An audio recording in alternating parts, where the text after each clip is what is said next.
psicologia tem vindo a degradar-se um bocadinho, tem vindo a tornar-se num fenómeno cada vez mais científico, ou cada vez mais associado à medicina e à parte biológica da mente. Mas há um grande problema que parece que ainda não foi resolvido, é que ainda continua a acreditar-se, que ainda continua a acreditar que os problemas que as pessoas têm, que as crianças revelam, não têm solução. Portanto, a criança nasce com uma certa capacidade cognitiva ou de concentrar, e é o que é. Pronto, nasceu assim e ficou assim. A questão da neuroplasticidade parece que ainda não entrou na cultura das pessoas. A questão do desenvolvimento do controle da atenção ainda parece que ainda não entrou na cultura.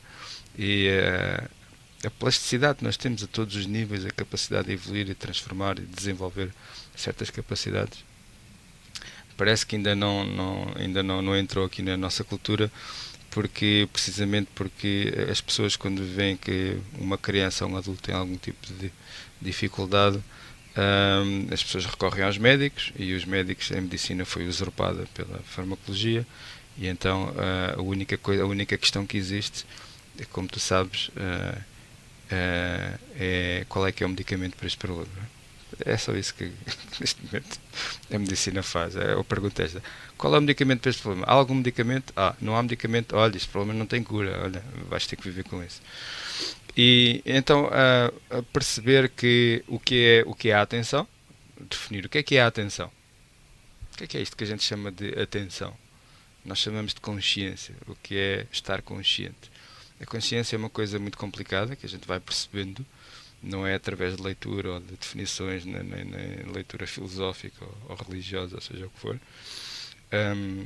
Claro que podemos ler, mas não é por aí que a gente vai saber o que é. E o grande objetivo, na verdade, da meditação é virmos a saber o que é isto da consciência, isto que nós somos. Mas depois, o que é a atenção? A atenção é este aspecto funcional da consciência, não é? É por onde a atenção é como que o foco da lanterna, não é? É por onde tu colocas a tua luz. Portanto, tu, para ver, saber, adquirir algum tipo de informação, algum tipo de conhecimento, tens que colocar lá a atenção. Se a tua atenção não estiver lá, não entra nada. E a nossa atenção, então, é assim, é como se fosse um foco da lanterna, para onde a gente dirige. Tu podes dirigir a atenção para onde tu quiseres. Podemos dirigir a atenção para fora, ou para fora do corpo, ou podemos dirigir a atenção para dentro do corpo. E depois, não é? Tu podes sentir sensações interiores, se tens alguma dor, ou algum prazer, ou frio, ou calor, ou se estás com fome, ou se tens o nariz entupido, não é? Ou isto não meditativamente falando, coisas normais que as pessoas sentem. Portanto, há essa atenção para dentro e há a atenção para fora. Nós estamos a falar com alguém, estás a ouvir uma coisa, estamos a trabalhar, estamos a olhar para as nuvens, seja o que for. Então, a atenção é isto, é para onde o nosso foco se dirige. E depois a gente tem que entender o seguinte também. Então, dependendo de onde está a minha atenção, assim vai ser a minha experiência do momento. Não é? Porque qualquer coisa que tu estejas a sentir neste momento, qualquer experiência consciente que tu estejas a ter, seja boa, seja má, seja mais ou menos, depende de onde está a tua atenção.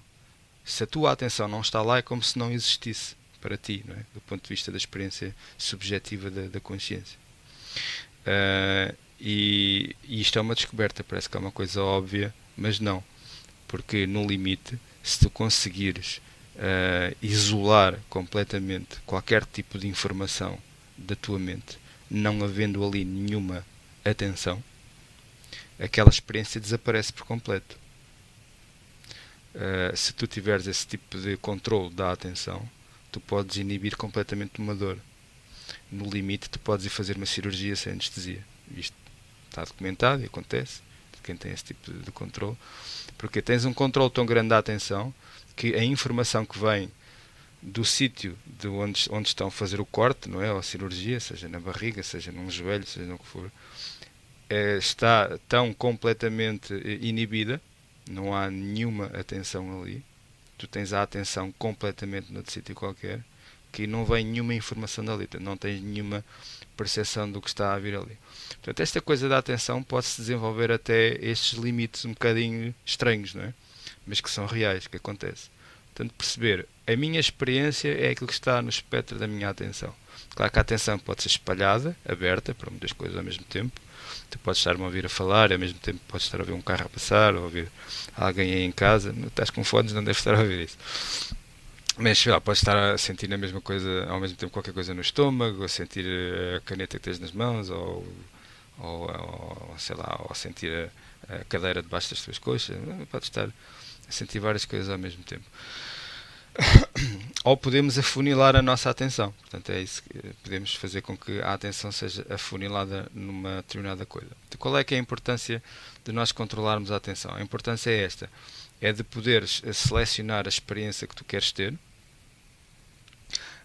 Isto, não é? Portanto, podes isolar a experiência que estás a ter em cada momento, mas não é só isso, é também de aprofundar ou melhorar a resolução da experiência que estás a ter.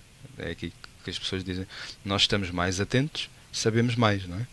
Se tu, quando estás a fazer Reiki, se estiveres muito atenta, estás a sentir mais energia, estás a sentir mais a energia da pessoa, a sentir mais os eventuais bloqueios que a pessoa possa ter, as zonas que são mais carenciadas de energia, se as mãos devem estar lá mais tempo ou devem estar menos tempo, podes ter certas intuições em relação àquilo que a pessoa precisa naquele momento, ou aos seus problemas. Portanto, quanto mais atenta estás, mais sentes, e sentir mais é ter mais informação que depois te ajuda a fazer aquilo que estás a fazer.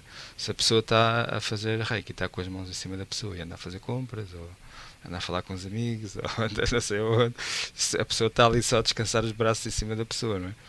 Porque, outra coisa também muito importante da atenção, e tu fazes Reiki, podemos falar sobre isto, porque entendes isso, entendes essa experiência, a energia vai para onde está a nossa atenção, a energia acompanha sempre a nossa atenção.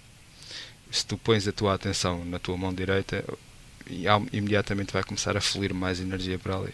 Se tu puseres atenção no teu joelho esquerdo, só de colocar a atenção, vai começar a fluir para ali mais energia. Depois é a qualidade da atenção, e é isso que nós também vamos falar, e é importante a gente saber. Ok, eu tenho a minha atenção colocada no joelho esquerdo, está a haver uma corrente, não é? Como a energia anda aqui a dançar, vai para onde nós colocamos o nosso olhar, não é? E é assim que a telepatia funciona. Tu colocas a atenção numa pessoa, há logo uma conexão energética com essa pessoa. Há como com um tubo, um canal de energia, não é? Tu olhas para um passarinho que está pousado numa árvore e ele vai olhar logo para ti. Ele sente que está a ser observado. Portanto, há ali logo um raio de energia, um fluxo de energia que existe ali. Portanto, há logo, a energia desloca-se logo, dança automaticamente, nem pergunta porquê, porque a energia não tem livre-arbítrio, não tem, obedece à tua vontade. E depois é a qualidade da energia. Qual é a qualidade da tua energia? Que tipo de a qualidade da tua atenção? Qual é a qualidade da tua atenção? É uma atenção crítica? Julga? Ou é compassiva? Não é? Nós no Reiki aprendemos que colocamos a qualidade da atenção é muito importante. Qual é a qualidade? É o amor incondicional, a compaixão, para que a energia adquira essa vibração que é curativa, não é? Porque quando a energia flui nessa vibração de amor incondicional, de compaixão, ela regenera, ela cuida, ela cura. Então há essa dimensão que nós temos que acrescentar à nossa atenção. E se isso for uma coisa contínua, então é isso que acontece. Então há estas coisas diferentes que nós precisamos saber. Portanto, onde eu coloco, então resumindo isto, onde eu coloco a minha atenção, para já é a experiência que eu estou a ter, não é? E isto depois é uma coisa que a gente vai evoluir para as emoções. Hoje vamos falar das emoções, e depois para a mente, para perceber que tu, aquilo que eu disse há pouco, aquilo que tu estás a sentir agora, ou qualquer problema que a pessoa tenha, seja psicológico, ou por exemplo, sendo um problema psicológico, as pessoas têm muita tendência a dizer: eu estou assim por causa do que aconteceu ontem, por causa do que aconteceu ano passado, por causa do que aconteceu há 10 anos. Nós não estamos assim por causa do que aconteceu há 10 anos. Nós estamos assim, o que quer que seja que a pessoa esteja a sentir, é por causa daquilo que está a acontecer agora, em si. Não é? Onde é que a sua atenção está, precisamente? Se a nossa atenção estiver ali de maneira obsessiva à volta de determinadas memórias, Mas isso é uma coisa que eu estou a fazer agora. Eu agora estou a pensar repetidamente naquilo. Então é isso que faz com que a pessoa se esteja a sentir mal agora. Pode estar com um sentimento depressivo, ou com ansiedade, ou com raiva, com revolta, tristeza, seja aquilo que for, porque está agora ativamente com a sua atenção deslocada para uma determinada coisa. E se tem alguma função, tira alguma vantagem, às vezes nós temos que avaliar coisas difíceis para tirar dali alguma aprendizagem e para fazer melhor a seguir, não é? Claro que sim. Mas muitas vezes é apenas uma coisa obsessiva que não tem nenhuma função, apenas está a arrastar a pessoa por um certo por um problema que parece não ter solução. Então, se as pessoas que sofrem de depressão, por exemplo, se elas desenvolvessem controle da atenção, eu não vou colocar mais a atenção nisto, isto que está a causar estes sintomas, eu vou colocar a minha atenção numa outra coisa. Vamos definir que outra coisa é essa, não é? A depressão desaparecia do planeta Terra. Se as pessoas que sofrem de ansiedade, a mesma coisa, elas estão com aquela atenção obsessivamente no que pode correr mal, não é? No que pode acontecer, podemos morrer todos, mesmo que seja inconsciente, porque muitas vezes esta atenção desloca-se, esta atividade mental que é dominante na pessoa, nos sentimentos, nas emoções, pode estar a acontecer sem que a pessoa tenha consciência disso. Mas se a pessoa ganhar esse tipo de controle da atenção, eu não vou permitir que a minha mente se arraste para ali, eu vou colocar a minha atenção onde eu quero. E ao colocar a atenção onde eu quero, estou a construir a experiência que eu quero. E portanto, há este aspecto, e depois lá está a qualidade da atenção. O que nós falámos este mês passado sobre o corpo teve muito a ver com isto, não é? Porque aquilo que nós falámos foi: nós vamos alterar a relação que temos connosco próprios nesta dimensão física, na parte física. Agora vamos passar para a parte emocional, depois vamos passar para a parte mental, como os antigos chamavam do corpo físico, que eu falei que é o corpo feito de comida. E aquilo que nós falámos foi: falámos um pouco da identidade, daquilo com que nós nos identificamos, esta persona que a gente cria, que se a pessoa realmente estiver num estado evolutivo muito pesado, identifica-se apenas com o seu corpo físico e arrasta-se apenas com as suas pulsões e necessidades físicas.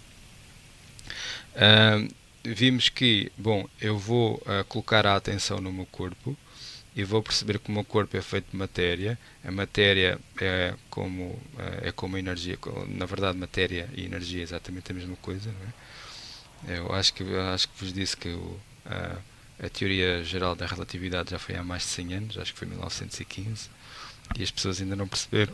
Já foi há muito tempo, ainda não perceberam. Não há diferença entre matéria e energia. Não há mundo material, mundo de energia, as coisas físicas, é a mesma coisa. É apenas manifestações diferentes da mesma coisa. A matéria, se alterar as suas qualidades, transforma-se em energia e vice-versa. A energia, em um determinado contexto, vai criar a aparência de ser matéria. E então, é isso. A matéria é apenas matéria e ela também obedece a isto. À nossa atenção, às imagens que a gente cria. E em primeiro lugar, nós modificarmos então a relação que temos com o nosso corpo, que é eu, quando coloco a atenção no meu corpo, qual é a qualidade da minha atenção. Pode ser, lá está, como eu estava a dizer há pouco, uma atenção crítica. As pessoas podem se insultar, podem se julgar elas próprias, podem ter opiniões muito estranhas em relação a elas próprias, porque eu ouço as pessoas insultarem-se realmente elas próprias muitas vezes ao longo do dia, o tempo todo, e acham que é só uma coisa normal, mas não é normal. O que é que acontece quando nós temos uma dor? O que é que acontece quando nós temos uma doença? Qual é que é, percebes aquilo que a gente falou? Quando uma pessoa, o que acontece na nossa cultura é que quando uma pessoa tem uma doença qualquer, porque a doença faz sofrer, porque a doença cria problemas, há logo um reflexo de criar, de colocar lá a atenção, claro, porque é para isso que serve a dor serve para atrair a atenção, e a atenção vai para lá. Mas há uma atenção que é imediatamente negativa. Por Por isso é que a gente diz vamos matar o bicho e vamos matar a doença e vamos atacar, e não é? Até mesmo as pessoas quando têm cancro dizem vamos matar o bicho. Mas qual bicho? Não há nenhum bicho para matar. A pessoa não tem nenhum bicho. São as suas células, é o seu corpo que está doente. Não é? Não há nada para matar, há um corpo para curar. Portanto, este paradigma do matar, do atacar, não é? Como uma coisa um bocadinho estranha. Mas é estranho, mas faz parte da nossa cultura, na cultura de guerra e de violência que a gente viveu durante milhares de anos, e foi um bocadinho isto que as culturas orientais vieram trazer de diferente. Uma abordagem um bocadinho diferente. Não, eu vou fazer com que a minha atenção seja deslocada com uma qualidade diferente, tendo a perfeita consciência de que a matéria responde às imagens que eu crio, e eu vou criar essas imagens, vou criar a imagem de como é que eu quero que o corpo esteja, criando a imagem, a experiência de que o corpo na verdade já está como eu quero que ele esteja. Foi por isso que nós falámos do placebo. O placebo é quando a pessoa relaxa e já está, o problema já está resolvido. Portanto, é quando há a expectativa de que já está, a pessoa verdadeiramente relaxa, porque já está, o problema já está resolvido, não, o problema vai ser resolvido. Há uma parte de nós, porque é essa mente inconsciente que nós temos, que controla a maneira como a matéria funciona em nós, nem sequer conhece a diferença entre não conhece passado e futuro, não existe o tempo é uma construção de uma parte mais moderna da nossa mente. E então, ou está ou não está, essa parte da mente é a única coisa que sabe, ou está curado ou não está curado. O problema ou está resolvido ou não está resolvido. O tempo e a projeção para o futuro, dessa parte analítica está numa outra parte da nossa mente, não é? Então cria-se essa imagem. E essa cura, essa linguagem que tu conheces bem, que é familiar para ti, para outras pessoas é um bocadinho muito estranha, não é? Porque eu sei que é muito estranha para muitas pessoas. Quando nós falamos de dirigir uma atenção com esta qualidade, com o amor incondicional. O amor é uma coisa muito... que cria muitas comichões em muita gente. E tu vais fazer essas formações, eu já fiz muitas formações na área da psicologia, na área da hipnose clínica, que são normalmente dirigidas por médicos, por psiquiatras ou psicólogos. Se tu falas do amor, eles ficam todos arrepiados, começam todos a ficar um bocado toda a gente a dizer, mas o que é que esta pessoa está a falar? As pessoas têm um problema. Eu tenho até amigos psiquiatras, e sentem-se incomodados com o tema. Se alguém fala no tema, eles vão logo dizer não podemos arranjar outra maneira de falar sobre isto, ou de tentar encontrar uma solução sem estar a falar de amor, porque claro que as pessoas têm um problema com o assunto. Isto é um tema para psicoterapia, não é? E psicoterapia não quer dizer que seja da área da psicologia, porque por exemplo o Reiki tem um aspecto psicoterapêutico, claro, não é? Que é importante entender, né? De condução da pessoa, de entendimento da origem do problema, levar a pessoa a entender o problema e perceber o que é que deve abandonar, né? Os tais padrões emocionais e padrões de pensamento. E quando a nossa ciência se afasta de uma questão que é absolutamente central na vida das pessoas, claro que é coxa, é incompleta. A coxa, no sentido, falta-lhe aqui um membro muito importante, não é? Está amputada de uma parte que é central na vida das pessoas. E eu tenho esse conhecimento, tenho essa perfeita consciência, mas ainda assim, em alguns sítios, em algumas formações, eu falei disso para tentar que as pessoas percebam que às vezes não aprofundo muito isto que a gente fala aqui da questão do porquê é que o sentimento de compaixão e de amor vai curar. Claro que não vou falar em certos contextos da parte da energia, tudo isso. Mas até porque eu também conheço bem a linguagem, sou capaz de estar a falar num ambiente clínico, e a linguagem biológica e todos os aspectos químicos e hormonais que estão envolvidos com tudo isto. Mas tentar explicar que quando alguém desenvolve um sentimento de compaixão, um sentimento de amor, que pode causar por várias, até basta uma memória, não é? Basta tu lembrares-te do teu filho, por exemplo, e de um momento de afeto e de abraço, imediatamente a química do teu corpo muda, não é? Há aquela sensação boa de amor, a gente sente no peito, a gente sente-se bem.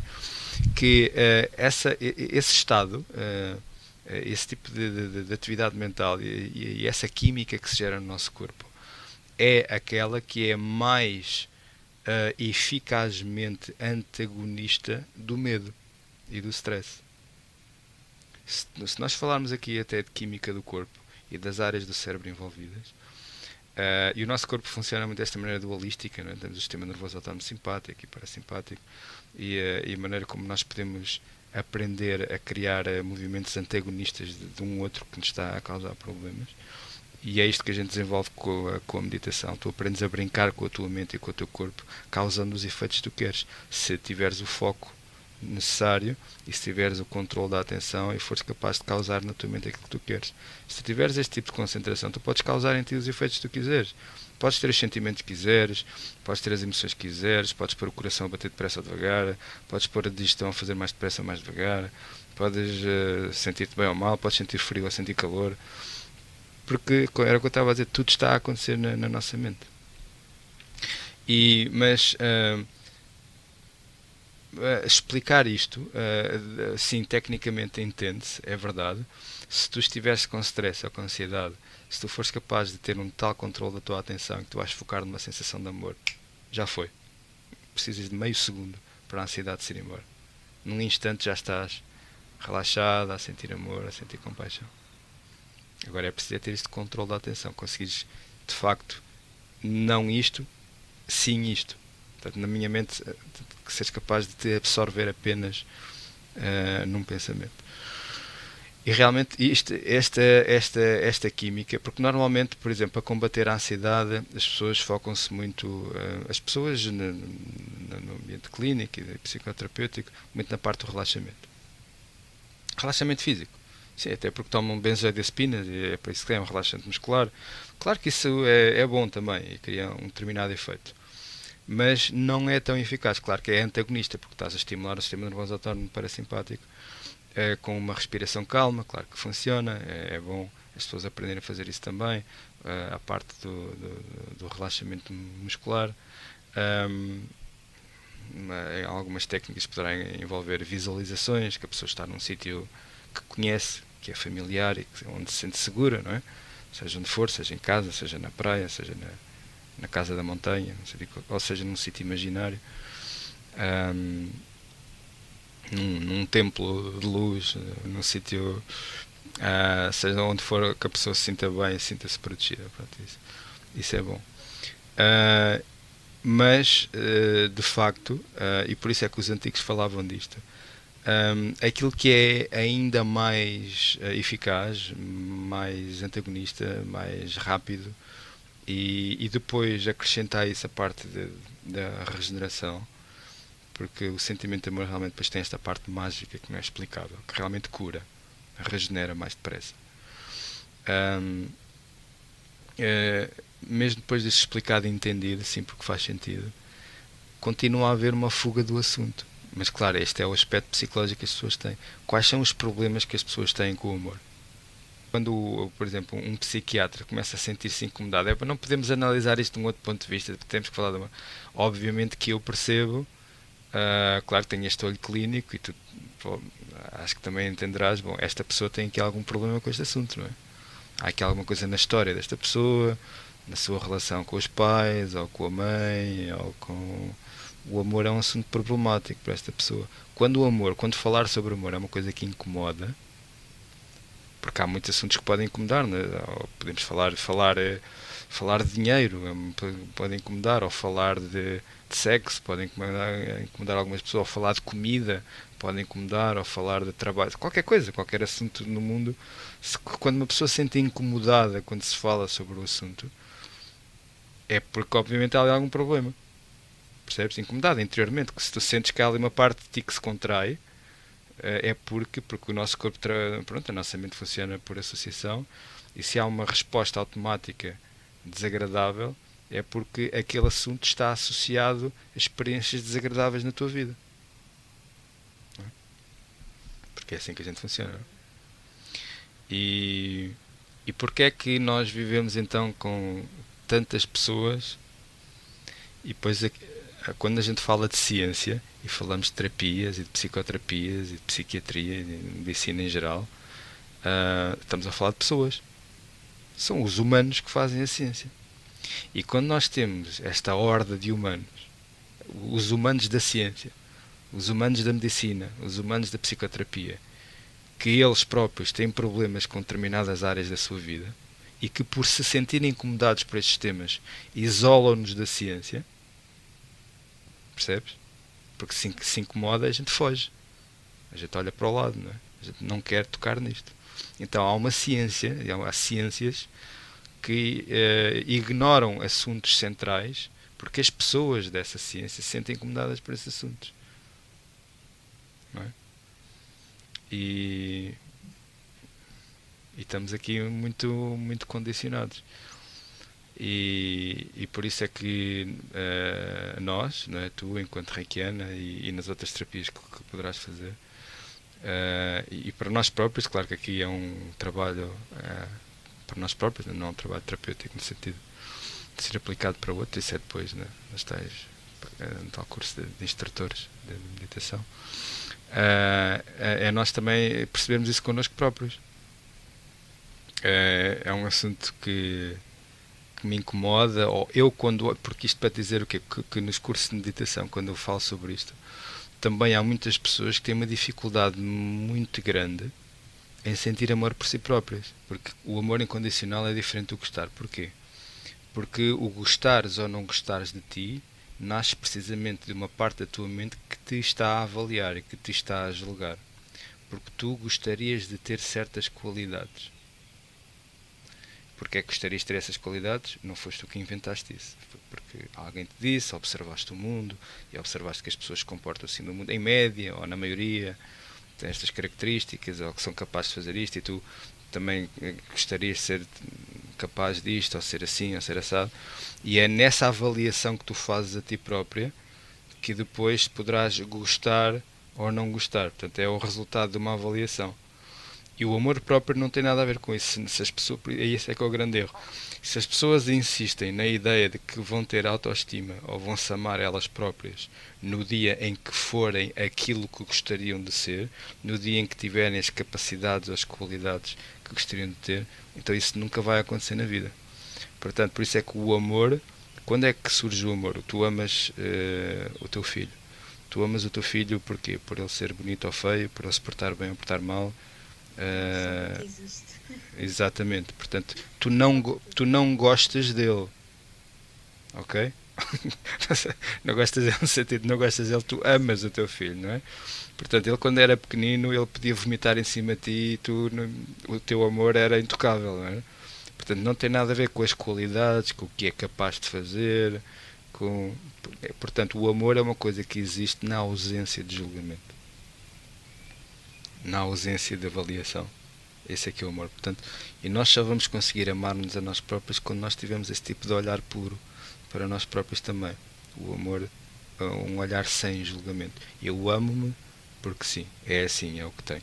E isto não é contraditório com nós nos tornarmos melhores e evoluirmos, não é? Porque é estas ideias que a gente tem a arrumar na nossa mente. A ideia entre a perfeição e o nada para evoluir.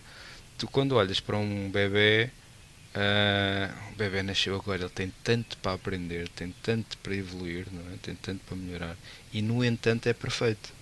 É perfeito se nasceu de facto perfeito, não é? Sem nenhuma deficiência ou uma malformação, a gente diz isso, não é? Se for nessa. E sim, e mesmo quando nasce, pronto, é perfeito, porque é o que é. Porque a gente olha sem julgar. Portanto, o ser perfeito não é contraditório com a ideia de que vai aprender e evoluir. Percebes o que eu estou a dizer? Porque parece que as pessoas, para considerarem alguma coisa perfeita, tem que já ser um ser iluminado e sem nada para evoluir, e sem nada mais para aprender e faz tudo perfeito e tudo é perfeito, tudo é. Não, portanto, nós podemos dirigir esse olhar para nós como seres perfeitos, como seres mas sem contradizer o facto de, não, é claro que eu tenho muito para evoluir, eu tenho muito para aprender, estou no meu caminho evolutivo, cometo erros, faço coisas mal, mas isso não impede de me olhar para mim com um amor completo e incondicional. Portanto, sem julgar. Portanto, isto era só para tu te ganhares consciência da maneira como estavas a usar o gostar de mim, a autoestima e o amor próprio. E foi muito importante aquilo que me disseste, o resto bem. Uhum. Sim, e na prática meditativa é precisamente isso que nós fazemos, é observar com certo distanciamento, ou seja, hum, haver aquela distinção que nós falamos e que é muito importante ir sendo desenvolvida na meditação, que é fundamental, que é distinguir a consciência, o observador ou a observadora daquilo que está a ser observado. E na verdade, quando tu olhas para ti própria, se tu estiveres mesmo atenta, tu vais perceber que há um eu observador e há uma certa coisa que está a ser observada. Há uma diferença. Tu, quando sentes um sentimento, há uma consciência que está a sentir o sentimento e depois há o sentimento. Na verdade, são coisas diferentes. E é desse transe que a gente tem que despertar. E o despertar da consciência tem muito a ver com isso. Tem a ver com esta distinção ou discriminação entre aquilo que nós somos e aquilo que nós não somos. Nós identificamos com uma figura na mente, nós identificamos com as sensações, com as emoções, com o corpo.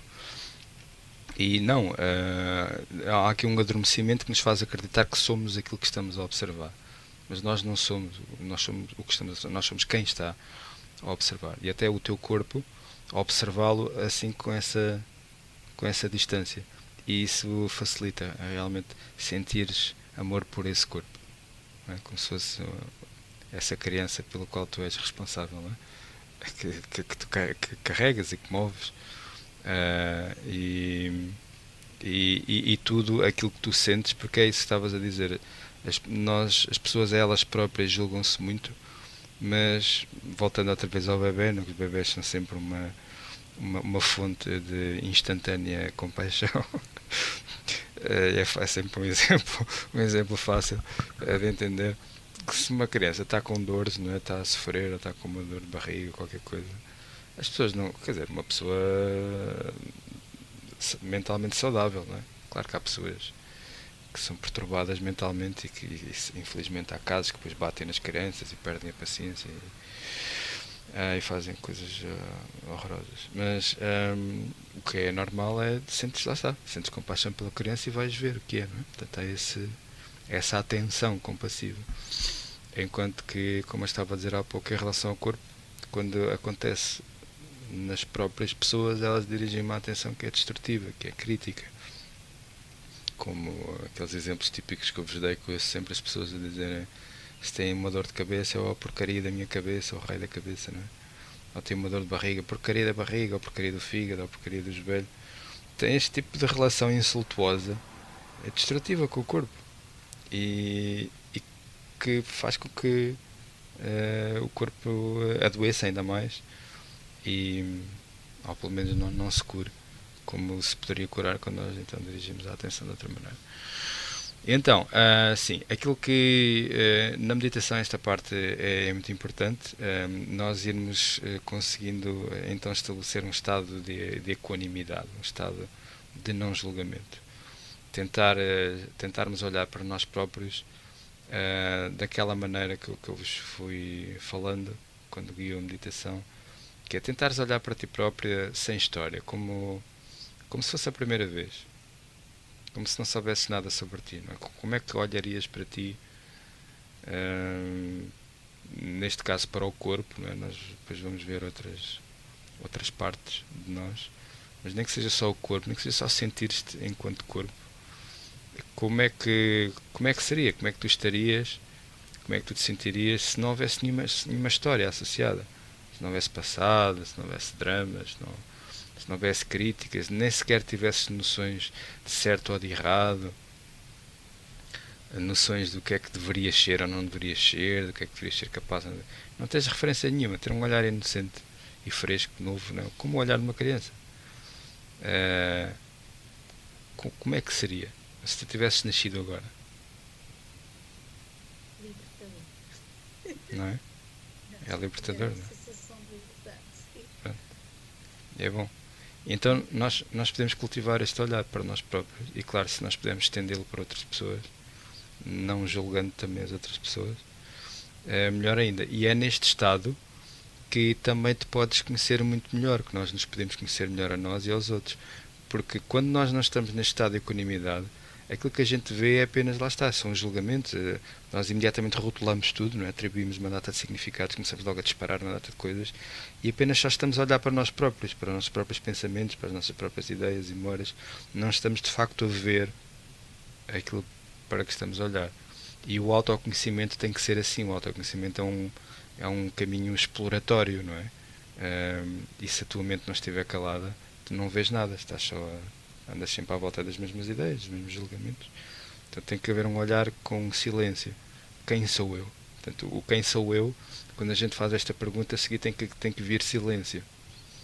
É para ficarmos calados, é uma pergunta que não é para se responder, não é? Porque se a gente começar a responder, o que é que a gente vai buscar? É outra vez a mesma coisa, memórias, julgamentos. Quem sou eu? Silêncio. E então, a sentir, não é? Ir por esta via do sentir, com este olhar sem julgamento.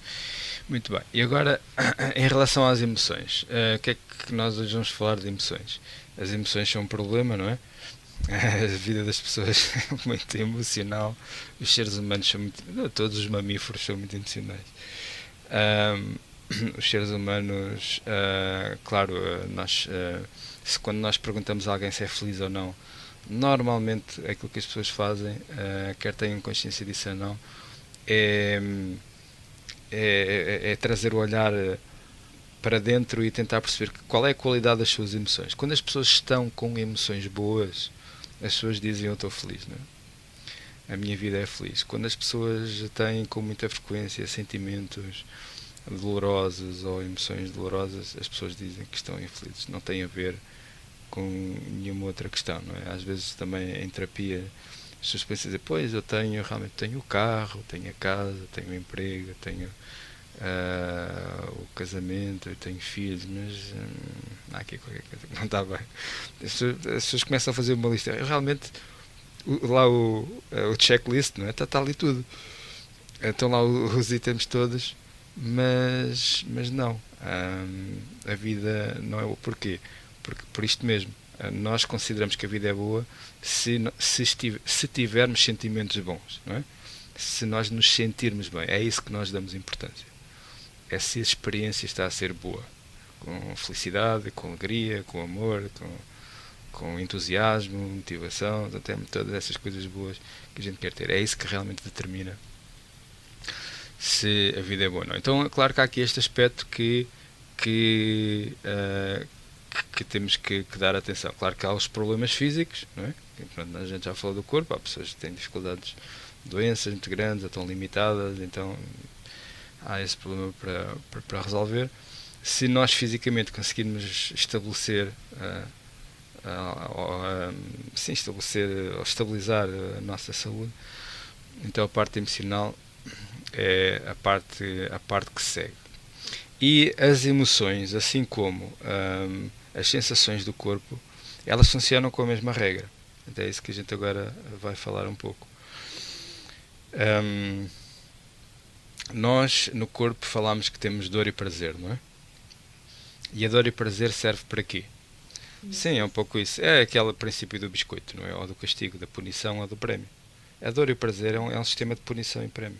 Portanto, a punição no sentido de estás a fazer uma coisa que não deves fazer, pode ser, estás a degradar o corpo, não é? Estás a queimar o corpo, ou estás com fome, ou estás com frio, e é para motivar uma ação. Portanto, estás a fazer uma coisa que não devias estar a fazer, faz outra coisa diferente. Se está frio, procura calor. Se estás com fome, procura comida. Se estás a queimar, tira daí a mão. Se estás com sede, vai procurar água. Seja aquilo que for. E o prazer é para dizer que estamos a fazer aquilo que a mente quer, porque isto é tudo da mente. Porque a mente é que cria as percepções de dor e de prazer, que são subjetivas, não é? Por isso é que há coisas que podem dar... Há coisas que são universais, não é? Todas elas têm um certo grau de subjetividade. Até podemos dizer que o frio é uma coisa universal, mas o subjetivo é os graus a partir dos quais tu começas a sentir frio ou começas a sentir frio. Mas mais tarde ou mais cedo todos nós vamos sentir frio. Se formos atirados para o Polo Norte, ficamos os dois com frio de certeza, e não há dúvida nenhuma. E pronto, essa dor é para motivar a ação, para a mente, portanto, cria a percepção para motivar uma certa ação, para procurarmos um estado melhor, não E o prazer é o prémio. Sim, estás a fazer uma coisa boa para o corpo, quando estamos a falar de prazer físico e dor física. Se nós estamos com sede, bebemos água e sabe bem. Se estamos com frio, aproximamos do calor, há prazer. Uma série de coisas que... Portanto, nós sentimos prazer sempre que estamos a fazer aquilo que a nossa mente quer que a gente faça. E sentimos dor sempre que estamos a fazer uma coisa que a nossa mente quer que nós não façamos. Portanto, há este prémio e esta punição.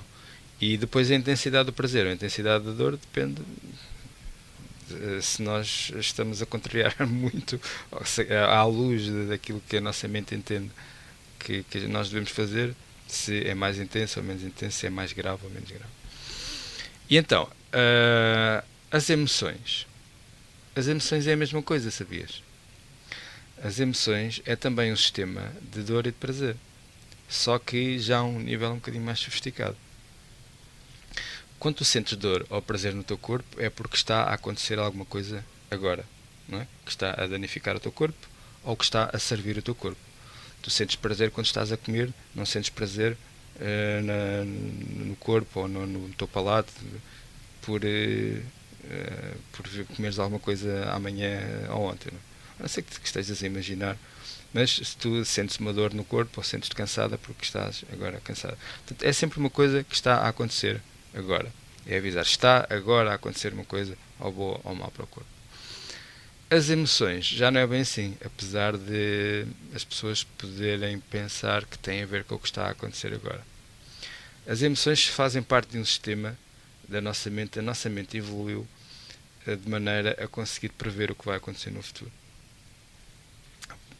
As nossas mentes começaram a criar, os algoritmos já foram inventados há muitos milhões de anos, né? Parece que é uma coisa nova agora da informática. Nós começámos a ler padrões na natureza, padrões de comportamento, para poder prever, de acordo com esses padrões, o que vai acontecer a seguir. Então o que é que as emoções têm a ver com isto? As emoções, também nós podemos perfeitamente dividir as emoções entre emoções de prazer e emoções de dor. A gente sabe que tristeza é dor, a gente sabe que raiva é dor, a gente sabe que ansiedade, medo, pânico é dor, a gente sabe que todas estas emoções, que as pessoas chamam de emoções negativas, não é? Causam um mal-estar, não é? E há aquelas emoções que causam bem-estar, como nós temos estado a falar. Pessoas podem sentir felicidade, podem sentir amor, podem sentir alegria, entusiasmo. São coisas que dão prazer, são emoções que nós gostamos de ter. E então, o que é que acontece aqui? O que acontece é que há aqui dois aspectos. Há o aspecto da identidade e há este aspecto do tempo. Por exemplo, quando vamos pegar no medo, não é? Esta emoção básica. Uma pessoa está a um rato, está em frente a um predador. Uma pessoa pode ter medo de cães, outras podem ter medo de cobras, outras podem ter medo de um tigre, uma coisa qualquer, ou de uma pessoa. E então estás em frente àquele animal e tu sentes medo, não é? Está a acontecer alguma coisa? Não. Ainda não te está a acontecer mal nenhum. Porquê é que sentes medo?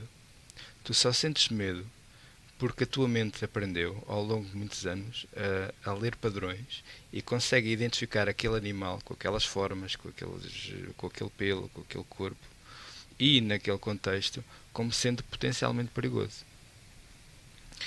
E porque é potencialmente perigoso, então o que é que acontece? A tua mente considera que existe uma elevada probabilidade de vir a ser atacada e ferida, ou até mesmo morrer. Portanto, a tua mente está a imaginar aquilo que pode acontecer no futuro. Portanto, há uma certa probabilidade razoável de vires a ter problemas. Então, enquanto que a dor física é quando está a acontecer uma coisa má agora no teu corpo e tu tens que parar com aquilo, a emoção é quando se prevê que possa vir a acontecer uma coisa má ao teu corpo. E é criada uma emoção para te fazer ou atacar ou fugir. Porque o medo faz sempre com que as pessoas, animais, ou fujam ou ataquem.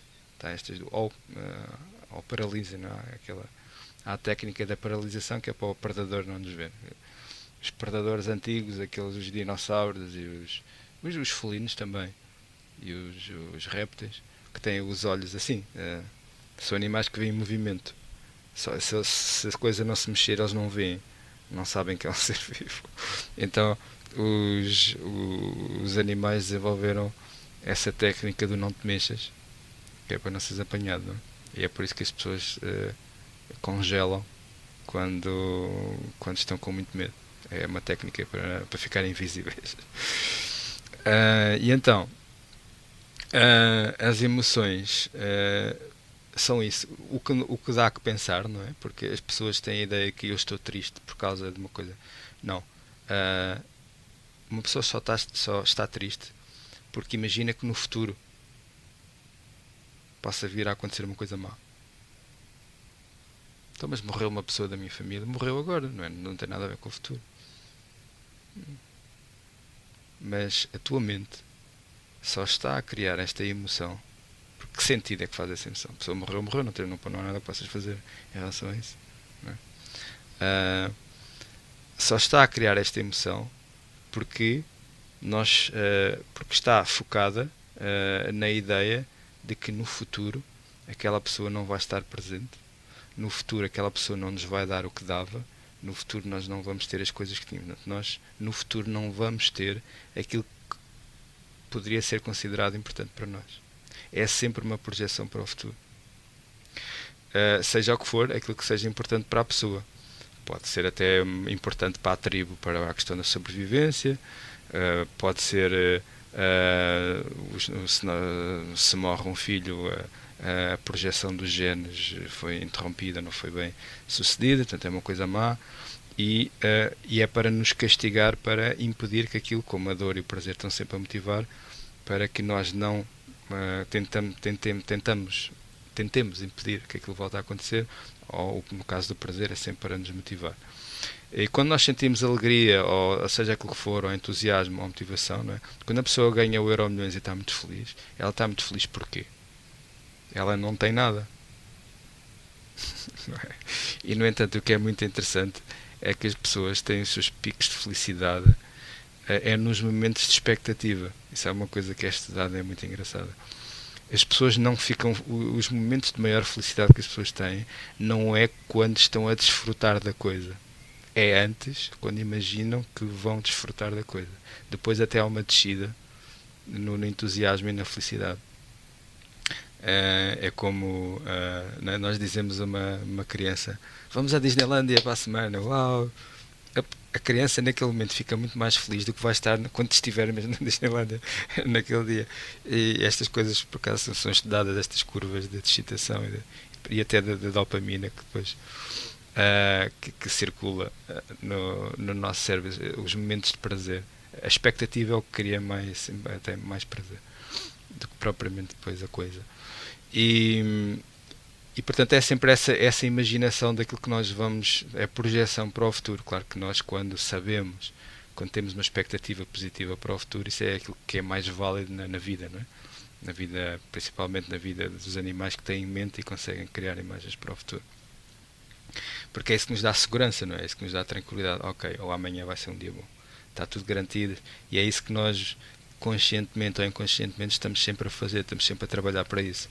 Estamos sempre a trabalhar para que haja estabilidade, não é? Para que haja segurança, para que o futuro esteja garantido. É isso que nos dá mais paz, é essa a ideia. Claro que pode se tornar demasiadamente obsessivo e a gente perder a noção do presente e perder a vida que está a acontecer no presente. Mas faz parte. Então, as emoções fazem parte deste sistema de dor e de prazer, baseados na expectativa do que vai acontecer no futuro. Tu vais ter emoções negativas que te vão fazer sofrer se a tua mente criar a expectativa de que no futuro vai acontecer uma coisa má, e tu vais ter emoções boas que te vão dar prazer se na tua mente houver uma expectativa de que o futuro é bom. E então, tu lembras-te que este sistema é um sistema sempre algorítmico, não é?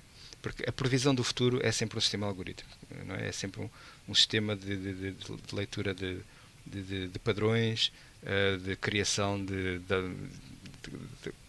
coletar dados, criar estatísticas. Já viste, a nossa mente faz isto de maneira muito rápida, a gente não se apercebe, mas a nossa mente cria as suas próprias estatísticas com base na informação que está a receber, consultando toda a memória que tu tens e lendo todos os padrões, e depois junta tudo isto e faz.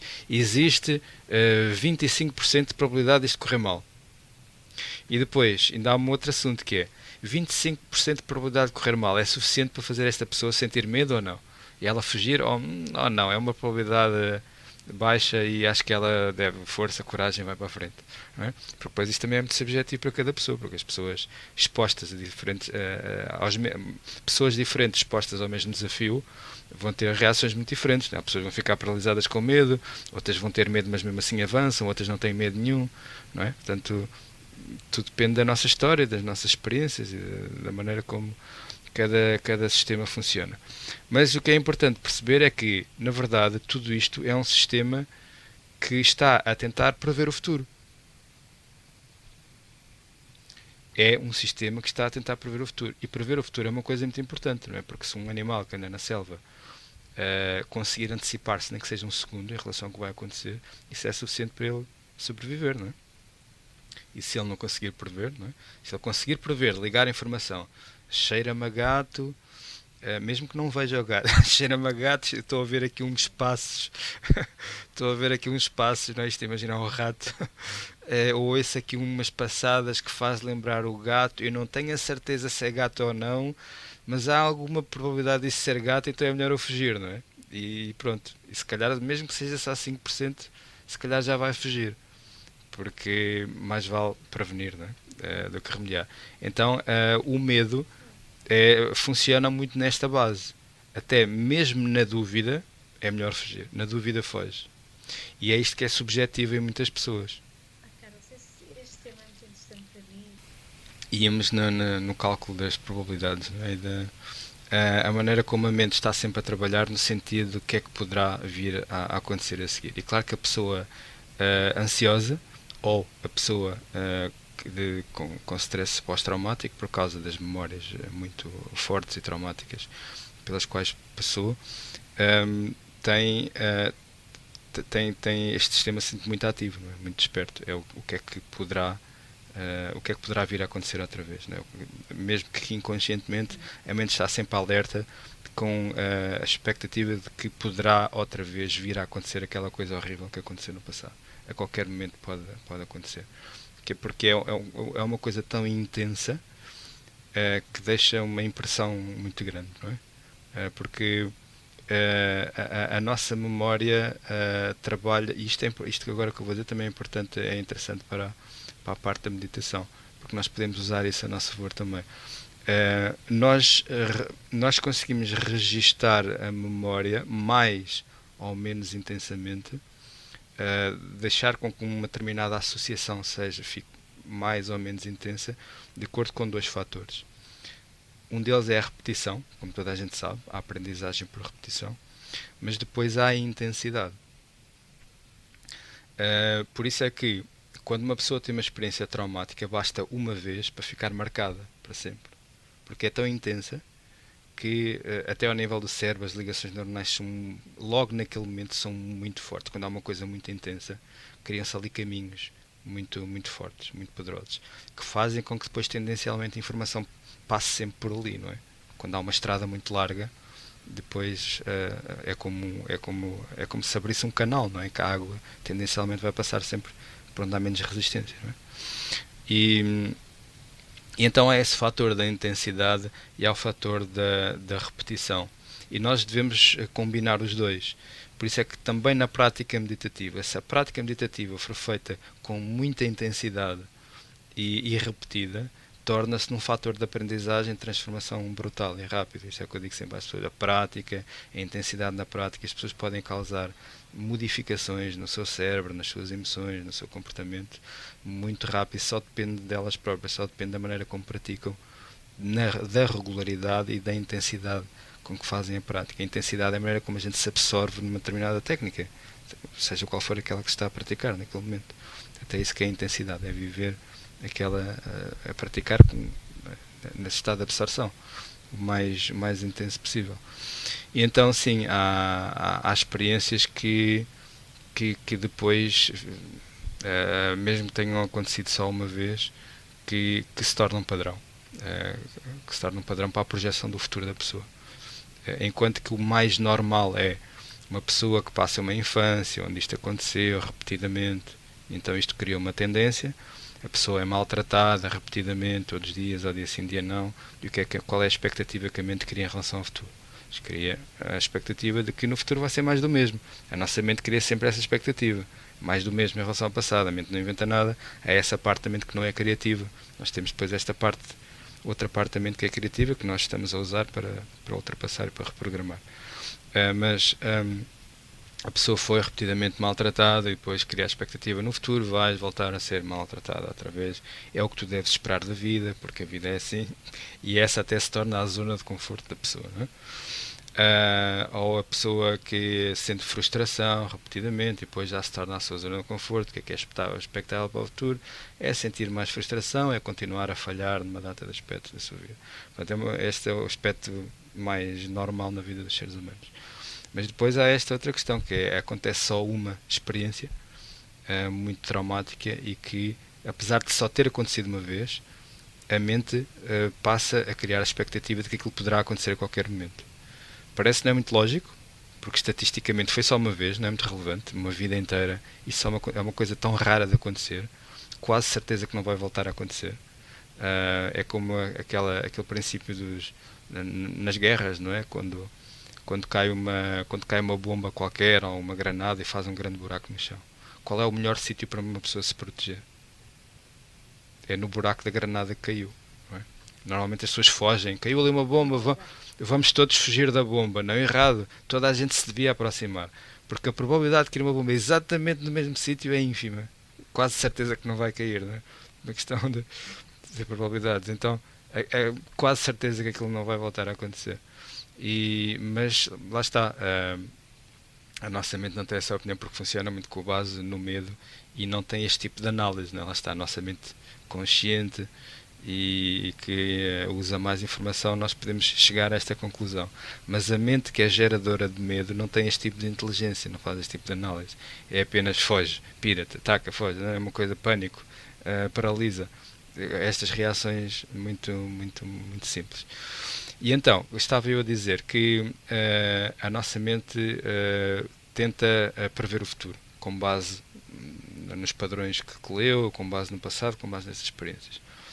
Mas nós sabemos que, ok, muito bem, é possível nós trabalharmos no sentido de tentar prever o futuro. E na verdade, em sistemas que são cíclicos, até não é assim muito difícil, não é? Dependendo de sistemas sendo mais simples ou mais complicados. Hoje em dia a inteligência artificial consegue, a verdade é que nós vivemos desde há muito tempo as pessoas vivem há muito tempo com a ilusão de que existe livre-arbítrio, que fazem escolhas livres, mas uma das coisas boas da inteligência artificial é tirar a cara das pessoas, precisamente a prova de que não. O Google sabe exatamente onde é que as pessoas vão estar amanhã, o que é que elas vão ver, a que horas é que vão pegar no telemóvel e o que é que vão ver, que tipo de vídeos é que vão ver, o que é que vão comer, onde é que vão estar às 7h30, qual é o percurso de casa para casa, a que horas é que acordam. Porque a vida das pessoas é tão repetitiva e tem padrões tão repetitivos, e mesmo quando as pessoas pensam que vão fazer uma escolha livre em relação aos próximos sapatos que vão comprar, a Google sabe qual é o tipo de sapato que as pessoas vão comprar, porque sabe quais são os sapatos que gostam. Pode não acertar exatamente no detalhe, mas sabe que vai ser ali aquilo, porque conhece os gostos das pessoas, todas as pesquisas, enfim. Até as lojas em que o Google até sabe em que lojas é que a gente entra, não é? Porque se nós tivermos ali aquilo ligado, a gente sai da loja e vai dizer o que é que você achou da loja de não sei o quê, não é? Para fazermos ali uma classificação qualquer. E então houve um filme que eu vi há uns tempos atrás que era muito engraçado, que não era um filme, era uma série, não sei se tu viste, que era Westworld, que era com a série é muito interessante, que era tipo um parque de diversões em que tinha vários temas, o Westworld, ao princípio, a primeira temporada, o tema era o oeste americano, não é? Cowboys, os saloons, aquilo tudo. Mas o parque era populado por androides super realistas, que estavam programados para ter emoções, para ter comportamentos humanos. Bem, eu não vou fazer agora de spoiler, que se quiseres ver não vou contar muita coisa, porque é interessante neste aspecto da programação e da maneira como depois eles podem vir ou não a desenvolver consciência nestas máquinas muito sofisticadas, já com mentes, com sistemas muito de inteligência muito sofisticados. Mas para dizer que há lá uma cena em que há um programador que está a falar e a dizer que os nossos androides na verdade até estão um bocadinho mais, mais sofisticados e mais complexos do que os seres humanos, porque isso torna-os mais interessantes. As pessoas gostam de pessoas até com alguma complexidade. E ele estar a dizer, porque eles, claro, tinham estudado muito a mente humana, porque os engenheiros de inteligência artificial estudam muito agora a maneira os sistemas neuronais, como é que a nossa inteligência funciona, o sistema por camadas em que a nossa mente funciona.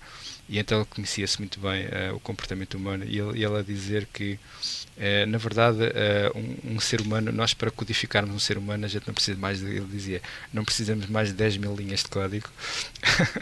Um ser humano, as pessoas pensam que os seres humanos são muito complicados e muito imprevisíveis e acreditam no livre-arbítrio. Na verdade a gente com 10 linhas de código a gente consegue fazer um ser humano. E claro que dali há coisas que parecem aleatórias e parecem que são escolhas livres, mas na verdade é tudo. Enfim, pronto, é um bocadinho. Eu acho que. Não é que eu acho que não existe livre-arbítrio. Eu acho que não existe livre-arbítrio enquanto as pessoas andarem adormecidas. Daí a importância da meditação e do despertar da consciência. Eu não acredito que nós podemos despertar a consciência e olhar para nós e até para a nossa própria mente, para os nossos padrões, para as nossas opiniões, as nossas escolhas repetidas e condicionadas, e haver esse distanciamento e passarmos a fazer escolhas diferentes e evoluirmos num sentido diferente. Mas isto para dizer o quê? Que nós tentamos prever o futuro, mas na verdade o futuro é imprevisível. Nós podemos, estava a dizer tudo isto porque nós podemos realmente desenvolver sistemas cada vez mais complexos em que acertam mais, digamos assim, então, têm uma boa probabilidade de acertar e uma probabilidade cada vez menor de errar, mas a verdade é que é impossível prever o futuro. Até porque nós podemos melhorar, como eu estava a dizer, a taxa de acerto, digamos assim, mas também sabe, não sei se é uma coisa que tu conheces, que os sistemas, quer seja na matemática ou em biologia, sabe-se que a vida é um sistema não determinístico, não sei se tu conheces o termo. Pronto, há sistemas aleatórios, há sistemas não determinísticos, e o não determinístico não tem que ser sempre aleatório, pode não ser aleatório, ou seja, é uma coisa que na verdade tu nunca consegues, por mais que tu conheças cada célula, podes conhecer 100% de uma célula, mas a verdade é que quando tu juntas 1 milhão de células, o que vai resultar dali é absolutamente imprevisível. Tu nunca conseguirias prever o que iria acontecer. Tens que assistir. E depois, e mesmo que tu conheças a 100% aquele sistema de 1 milhão de células, a verdade é que é absolutamente imprevisível o que é que irá acontecer se houver 2 milhões de células. Portanto, o que resulta dali é algo que não é extrapolável, não é calculável, não é mesmo. E isto é uma coisa muito interessante, não é? Nós pensarmos que ou seja, há mesmo uma impossibilidade científica, matemática, de prever completamente o que vai acontecer, porque nós somos criaturas que funcionam num sistema não determinístico. Há padrões, de facto, há repetições, mas bom, porque é que é importante a gente saber isto? Na verdade é impossível prever o futuro, e é porque é impossível prever o futuro. Então, isto só serve para a gente perceber que é por isso que as emoções cometem tantos erros. Às vezes as emoções acertam, às vezes a gente sente medo na situação correta, e o medo pode nos ajudar e motivar para sobreviver. Às vezes nós podemos sentir tristeza num momento certo, é perfeitamente adequado, pode-nos fazer ajudar a refletir ou a recolher, então pode-nos motivar até para a ação correta. Na verdade, todas as emoções que nós temos, elas podem estar corretas. Portanto, as emoções não são uma coisa que esteja errada. As emoções não são erradas. O que acontece é que às vezes podem estar erradas. E às vezes podem estar certas. Porque todos nós temos essa experiência de às vezes temos medo em situações completamente não faz sentido, não é? Como tu estavas a dizer. Vais a passar na rua, ou porque há um cheiro, há um som, há uma coisa qualquer, e que vai, como é que é? É aquele gatilho. Vai gatilhar, vai gatilhar uma coisa qualquer, não é? Vai criar uma associação que te vais fazer sentido de uma determinada maneira. Pode haver outros momentos em que tu te sentiste irritada e depois percebeste que não devia ter não devia ter tido aquele comportamento, devia ter estado mais calma, devia ter falado de outra maneira, não é? Nós fazemos essa avaliação. Portanto, nós sabemos que muitas vezes as nossas emoções não estão certas. Porquê? Porque elas tentaram prever um determinado futuro e essa previsão foi errada. Como acontece quando vais na rua e sentes um certo cheiro ou um som. O que é que aconteceu por causa das associações que a tua mente faz? A verdade é que a tua mente fez com que, ou acreditou, que porque houve ali uma certa associação de estímulos que, é isto que acontece quando há um acidente, não é? Por exemplo. É porque eram estas coisas que estavam presentes naquele momento. Havia aqueles cheiros, havia aqueles sons, havia às vezes até aqueles pensamentos que ias a divagar sobre uma coisa qualquer no carro naquele momento e só um dia que tu até as mesmas divagações aparecem É e, mesmo isso. e há essa reação. Então a tua mente prevê mal o futuro. Não é pelo facto de cheirares isto que agora vai acontecer a mesma coisa, não é? Até porque a mente que trata deste tipo de coisas não faz, nem sabe muito bem o que é que aconteceu. Pensa que, sei lá, foste atacada por um dinossauro, não é? Não entendo o que é um carro, o que é um acidente, o que é. É como uma pessoa quando vai saltar de paraquedas e tem medo. Por mais que tu expliques o paraquedas, até mesmo que seja automático, está agarrado, é impossível. Quando é queda livre, pronto, há uma probabilidade maior, é pequena sempre, mas pode acontecer algum acidente. Não, este é o mesmo automático. Isto, assim que tu sais do avião, o paraquedas vai abrir e vais a flutuar devagarinho. Mas a parte da nossa mente que gera medo, ela não faz a mínima ideia o que é isso, o que é um paraquedas. Eu não entendo nada de lógica nem de aerodinâmica. Sente medo na mesma, não é? Não vale a pena estar a explicar, porque a parte da mente que está a ouvir, a parte racional, não é a parte da mente que gera o medo. Por isso é que nós, quando nós nos queremos libertar dessas emoções, nós temos que utilizar sempre a linguagem que seja apropriada, que seja entendida e seja apropriada para esse tipo de mente. Então pronto, aqui só esta parte teórica para perceber que as emoções estão sempre a tentar prever o futuro. O futuro é impossível de prever. Às vezes podemos acertar, ou nem que seja por aproximação, já é bom. É nessas alturas que as emoções são adequadas. Mas há muitas vezes, e não é só as emoções más, às vezes as emoções boas também podem falhar. Podemos estar alegres antes do tempo, não é? Ou criar uma euforia que seja desadequada, exagerada, que pode criar problemas. Podemos, sei lá, até nos apaixonar no momento errado, não é? Portanto, há vários problemas que podem acontecer também com emoções boas e é sempre por esta razão.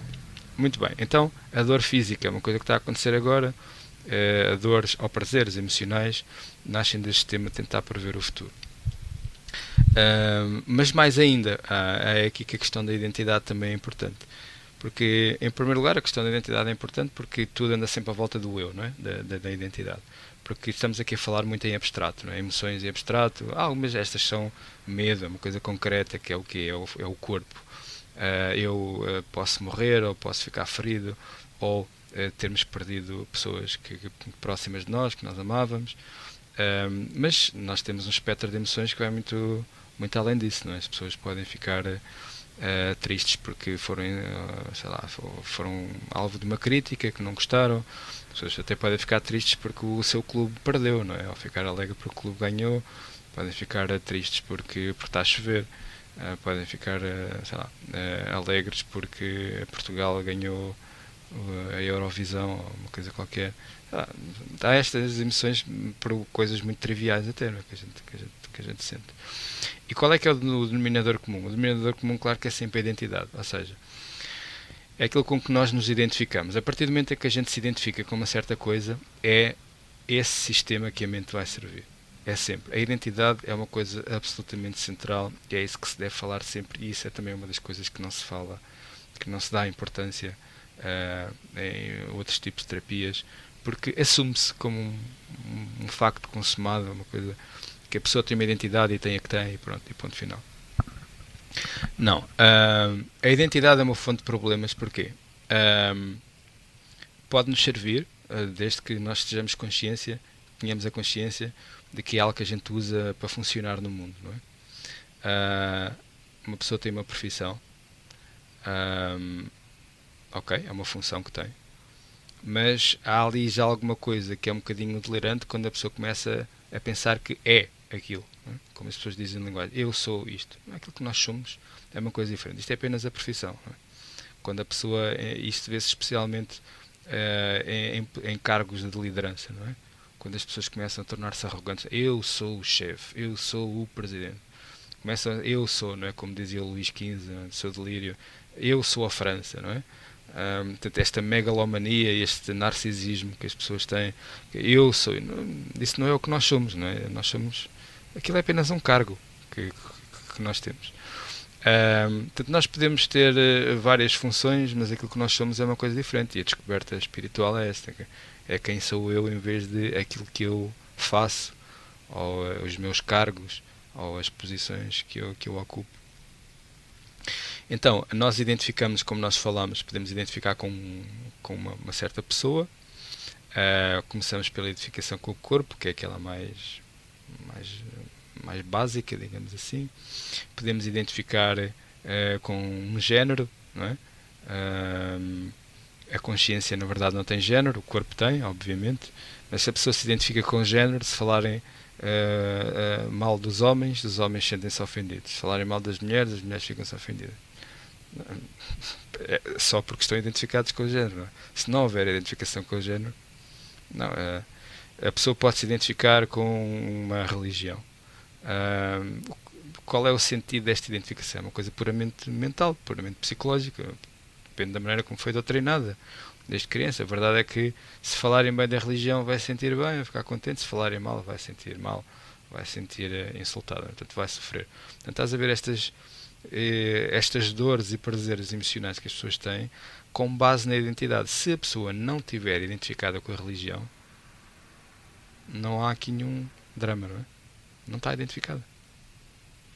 A pessoa pode identificar-se com o clube, a mesma coisa, se ganha ou se perde, se dizem bem, se dizem mal, identificada com o país. Portanto, há todas estas coisas que, quando nós nos identificamos com elas, elas passam a ser uma fonte de problemas. E é por causa da identificação.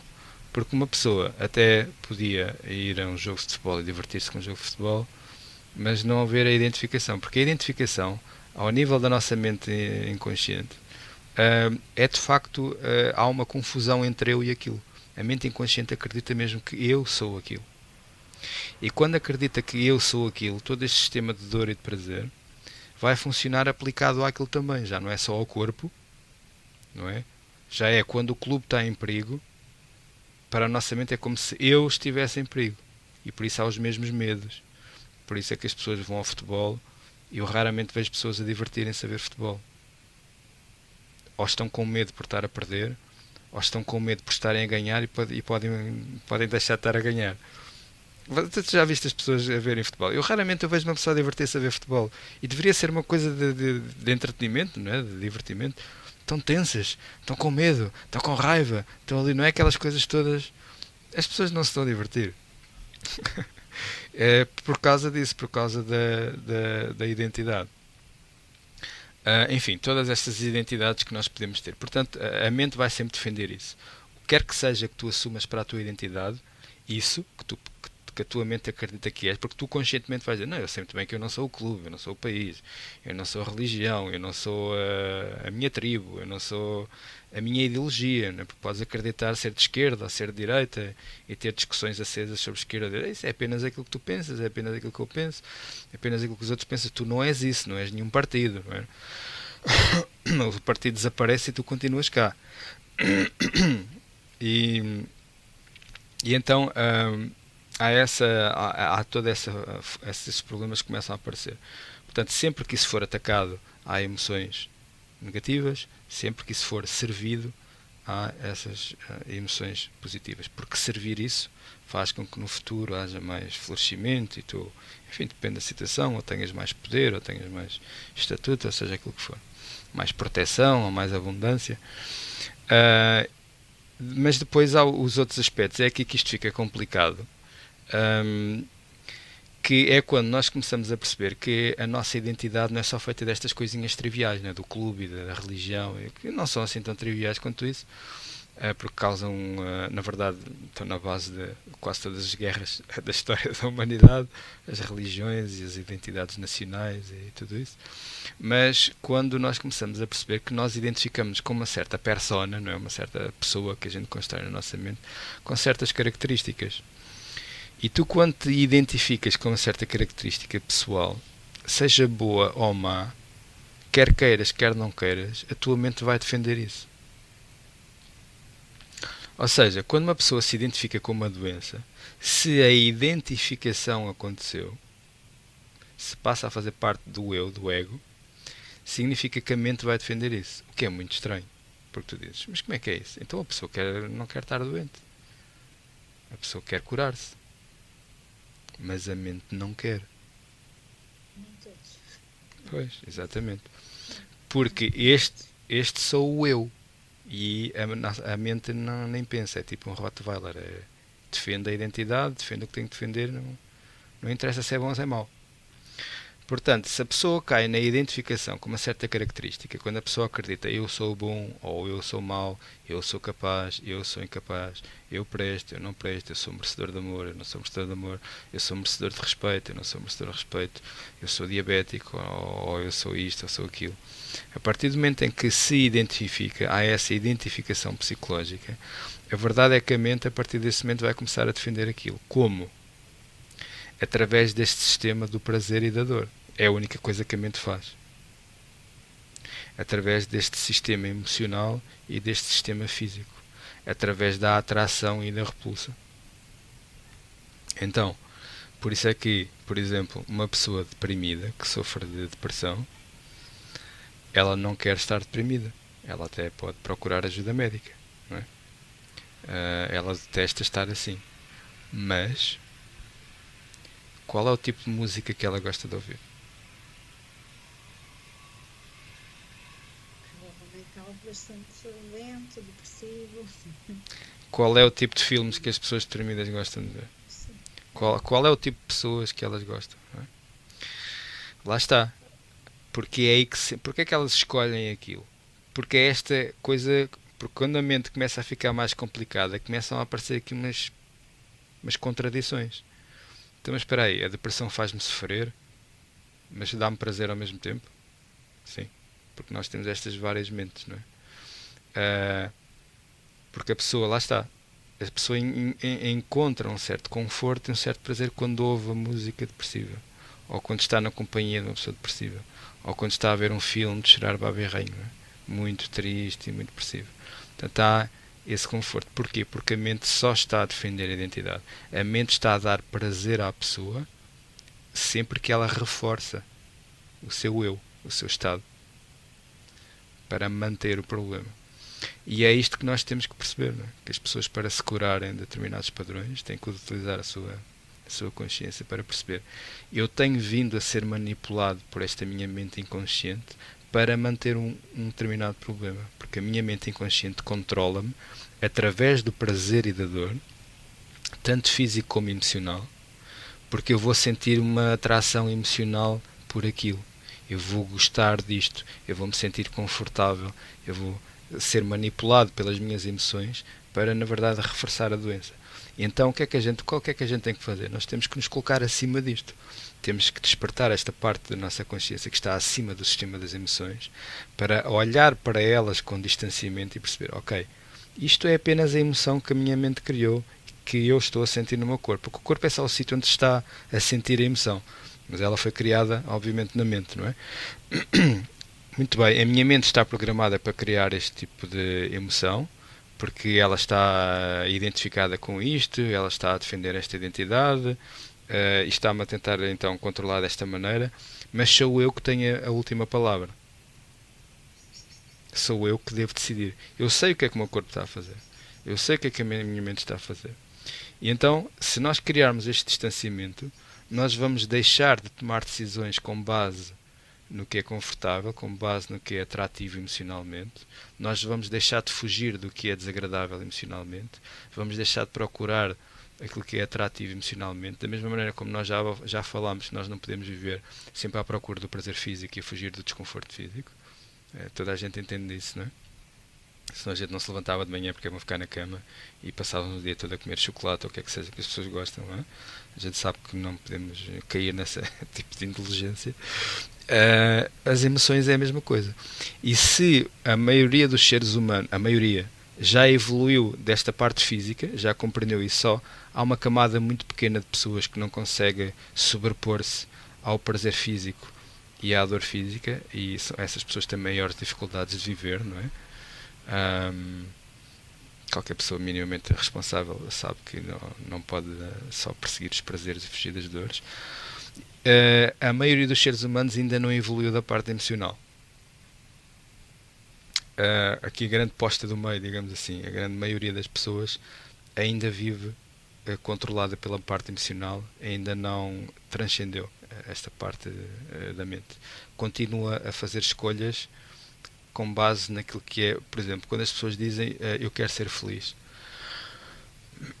Claro que as pessoas querem ser felizes, até está nas constituições de todos os países, não é? O direito à felicidade. Portanto, é uma coisa, nós queremos ser felizes. Mas se nós, à luz disto que eu estou a dizer, nós olharmos com atenção, o que é que isto quer dizer? Na verdade, isto é uma afirmação em que as pessoas estão a dizer, quando se diz a pessoa tem direito a ser feliz, eu quero ser feliz, o que está a ser dito é eu quero ter prazer emocional. É isso que está a ser dito. E as pessoas têm direito a ter prazer emocional. Da mesma maneira que têm direito a ter prazer físico. Nós temos direito. Nós não vivemos na intempérie, ao frio, à chuva. Não é? Nós organizamos a nossa vida de maneira a estarmos seguros, confortáveis, a comermos as coisas que gostamos, estarmos com as pessoas com quem gostamos. Não é? A gente orienta a nossa vida. Portanto, não há nada de errado com isso. Isso é bom. Mas se for uma coisa obsessiva, né, se for a nossa única orientação, é um problema. Porquê é que não está na Carta dos Direitos Humanos que as pessoas têm direito a ter prazer físico? Porquê que não está? Sim. Porque está lá o direito a terem prazer emocional, que é a felicidade. Felicidade é prazer emocional. Exato, se calhar eles nem se lembram disso. Pois não, não fazem ideia do que é que eu estou a falar. E então, claro que nós queremos ter esse prazer emocional, mas há pessoas que depois têm muitos problemas com isto. Porque estão no emprego, eu não sou feliz, eu vou sair. Porque há momentos em que nós não temos que procurar o prazer emocional. Há momentos em que a gente tem que fazer aquilo que tem que ser feito. Não é? A gente tem que fazer o que é necessário fazer. E senão podemos tornar-nos muito irresponsáveis. Porque hoje tenho uma festa. Mas se calhar há outras coisas que eu tenho que fazer, mais importantes, não é? Seja o que for, seja tu queres estar com o teu filho, com a tua família, fazes muito bem, ou às vezes tens trabalho para fazer. De certeza que há outras coisas divertidas que tu poderias estar a fazer, mas não é isso que tu vais escolher fazer. Portanto, nós temos que ver esta parte emocional também desta maneira. Não é má, é boa, temos direito a tê-la. A vida não faz sentido sem prazer. A vida não faz sentido sem prazer físico. A vida não faz sentido sem prazer emocional. Mas temos que saber navegar no meio disto tudo, sabendo que, ok, isto é apenas a percepção que a minha mente está a criar. Porque quero controlar o meu comportamento, de acordo com a minha identidade. E depois nós temos que ver qual é o traço da minha identidade que a mente está a defender. Porque há uma coisa que tu sabes, sempre que tu sentes prazer numa coisa qualquer ou sentes atração por uma coisa qualquer, naquele momento tu sabes, eu estou-me a sentir atraído por aquilo. A minha mente está a querer defender algum traço da minha identidade. Por isso é que me está a dizer, vai lá. Pode ser bom, não é? Pode ser uma coisa boa. Estamos com fome, vamos comer, ou queres estar com a tua família, não é? Essa atração é uma coisa boa, portanto acompanhas isso. A identidade da família. A identidade da família é uma coisa boa, é uma coisa excelente. A gente identificar-se, cuidarmos uns dos outros, estarmos presentes, não é?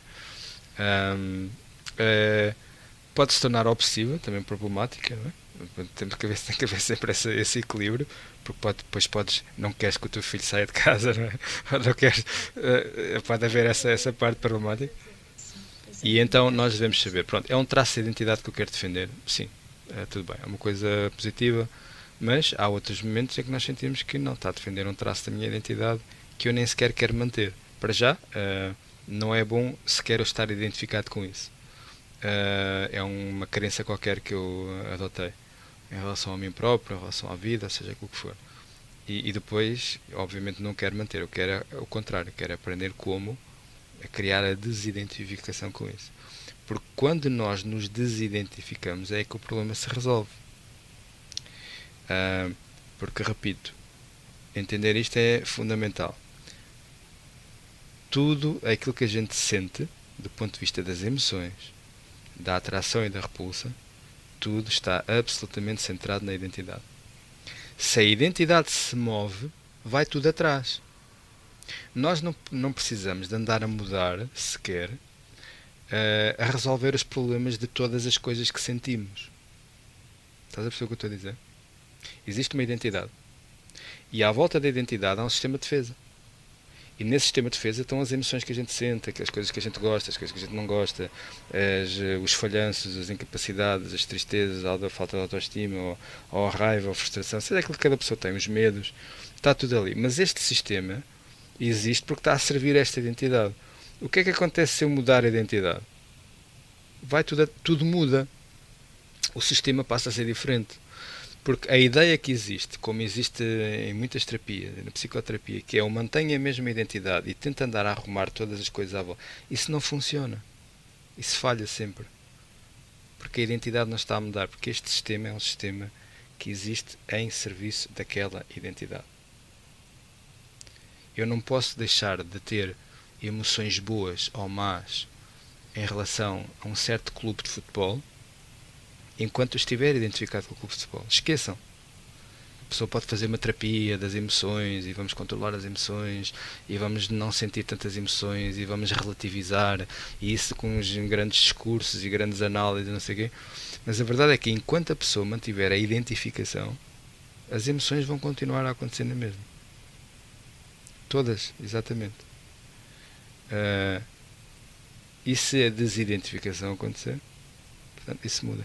Por isso é que depois nós também vamos falar, e essa é uma parte muito importante que vamos falar depois mais à frente, é a maneira como nós nos identificamos até com a nossa história. Porque é que nós nos identificamos com uma certa história? Nós confundimos, nós temos a mente é tão boa a criar ilusões que nós acreditamos mesmo que as nossas memórias são uma história daquilo que nos aconteceu. Nós pensamos que foi aquilo que aconteceu. Mas não foi aquilo que aconteceu. Nós apenas registamos, há um certo registro de acordo com as limitações que a gente tem, com as percepções daquele momento. Não é? Por exemplo, um caso típico, as pessoas têm fobias de pombos. Não sei se já conheceste alguém, uma data de gente tem fobias de pombos. Tem medo de pombos e outras aves, até a minha cunhada tem fobias de galinhas e tudo o que voa, até de periquitos. E há pessoas, por exemplo, é um caso terapêutico.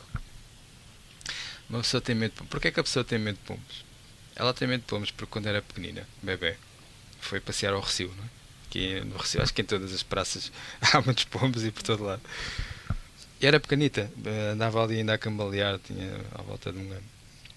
Para uma criança com um ano, um pombo é tipo uma avestruz. É assim uma coisa, em escala, não é? É uma coisa enorme. E ali, naqueles pombos todos a voar longe, os pombos não fazem mal a ninguém. Houve ali um que esvoaçou e aproximou-se e foi para cima e ele apanhou um susto de morte de ver aquele dinossauro ali a aparecer à frente. E então, fica esse registro de que o pombo é uma criatura gigante, incontrolável, que ataca pessoas porque veio direto a ele. É isto que a mente registra. Então a pessoa é adulta, mas essa mente inconsciente já não tem a perspectiva. Agora, o pombo é uma coisa minúscula em relação ao nosso corpo. A gente já tem outro entendimento. A gente vê que é um bichinho que anda por ali, às vezes esvoaça para aqui, esvoaça para ali, anda ali à procura de milho e não faz mal a ninguém. Mas essa mente inconsciente, se fosse possível falar com ela, não é? Se eu fizesse uma entrevista a ela, olha, relata-me o que aconteceu quando eras criança. Sim, eu quando era criança apareceu uma criatura gigante que veio dos céus e deitava fogo pela boca e tinha umas enormes garras, né, e atacou-me e queria-me comer e queria vai contar esta história. Mas não foi isso que aconteceu. Mas pronto, foi isso que ficou registado e é isso que serve de molde, né, como nós temos estado a falar, para a decisão que se vai tomar a seguir. E então nós também temos que olhar com perspectiva para as nossas memórias e até a desidentificação com isso. A gente vai construindo uma persona, vai construindo um eu, vai construindo uma história, uma certa narrativa, e ao longo do tempo é bom nós irmos criando esse afastamento. Para quê? Para que a história e essa identidade deixe de ter controle sobre nós. Porque a nossa libertação acontece, isto uma linguagem então já ligada ao nosso caminho espiritual, só acontece quando há essa libertação dessa persona e dessa narrativa. É quando o passado deixa de ter influência no nosso presente. É quando nós estamos livres para fazer escolhas livres, escolhas novas, que já não estão condicionadas por esses registros do passado. De facto, estás de facto livre para te orientar e para te mover e fazer escolhas e ter as experiências que queres. E isso exige, repito, a desidentificação até da própria história. Não é nós ficarmos amnésicos, não é isso? As memórias estão lá. É haver esse distanciamento. Isto é aquilo que a minha mente registrou, é o entendimento que teve, é a história que está aqui. Mas não vou viver de acordo com essa história. Percebes? Não vou viver condicionado com essa história. Então, há estes erros então que nós cometemos, há estas aparentes os erros porque é impossível prever o futuro, há estas contradições porque nós estamos a defender uma identidade e estamos a defender traços de identidade que são causadores de sofrimento, mas na verdade nós sentimos atraídos pelo sofrimento. Depois há estes casos típicos, não é, terapêuticos, da mulher que é abusada na família, mas sente -se sempre atraída por pessoas que a vão maltratar e fala mal deste marido e depois divorcia-se e vai casar com outro que é exatamente igual, e divorcia-se deste e vai casar com outro que é exatamente igual. Porquê? Porque ela vai escolher aquela pessoa por quem se sente atraída. Porque o problema é só este. E porquê é que se sente atraída por aquela pessoa? Porque é a pessoa que vai mantê-la na sua zona de conforto. É a pessoa que vai manter a sua identidade. Qual é a sua identidade? A identidade é a pessoa que é abusada, a pessoa que é desrespeitada, a pessoa que é agredida. Isso tornou-se no seu eu. É essa a sua história. E então, como é que ela resolve isto? A única maneira de resolver isto é haver esta libertação desta identidade que foi criada. Ela não é a pessoa desrespeitada, ela é que construiu um eu, uma identidade da pessoa desrespeitada, e temos que criar esta desidentificação, temos que criar esta libertação. Para quê? Porque é que esta desidentificação tem que acontecer? O que é que nos modelos tradicionais é feito, não é? Em terapia? Bom, tu tens que saber que tu sentes-te atraída por um determinado tipo de pessoas, que na verdade pode ser conhecida esta teoria toda.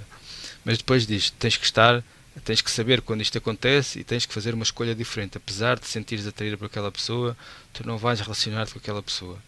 Então vou-me relacionar com quem? Vais-te relacionar com aquela pessoa. Qual? Aquela pessoa por quem eu não me sinto atraída, sim. Epá, isto é esquisito, não é? Então, Eu acho que não funciona. pois, então, mas É esquisito. estás a perceber? Então, epá, mas depois também... Assim não vai funcionar. Depois então pedem-nos para nos relacionarmos com pessoas por quem nós nos sentimos atraídas. Ou ter o emprego que a gente não gosta porque sim, a nossa mente avalia que é o melhor, mas depois sentimos-nos mal lá. Ou vamos fazer uma data de coisas. Não, porque então a vida não faz sentido nenhum, andamos aqui a fazer sempre. Por isso é que eu repito aqui a questão da identidade. Quando a nossa identidade muda, nós vamos deixar de nos sentir atraídos por aquilo. Ponto. Sim, aqui a parte que é fácil, se nós entendermos isto, é que, muito bem, nós podemos perceber que nós todos construímos certas identidades e que estão no nosso subconsciente. Como é que a gente tem noção sequer daquilo com que nós nos identificamos? Porque está constantemente a controlar a nossa vida. E na verdade é fácil. É fácil, por isso é que eu tenho estado a explicar isto. Se tu estiveres atento em relação a tudo porque sentes atração ou repulsa, tu vais conhecer toda a tua identidade. Porque tu sentes-te atraída por uma coisa. Na linguagem popular, as pessoas, então porquê é que tu gostas disto? Eu gosto porque gosto. Ponto final, a conversa fica por aqui. Não é? Tu agora sabes, tu gostas de uma coisa porque há ali alguma forma de identidade que foi construída no teu crescimento, na tua evolução, na tua educação, todos os sugestionamentos a que foste sujeito. É por isso que gostas daquilo. Tu não gostas de morangos porque sim. Tu não gostas daquele tipo de música só porque sim.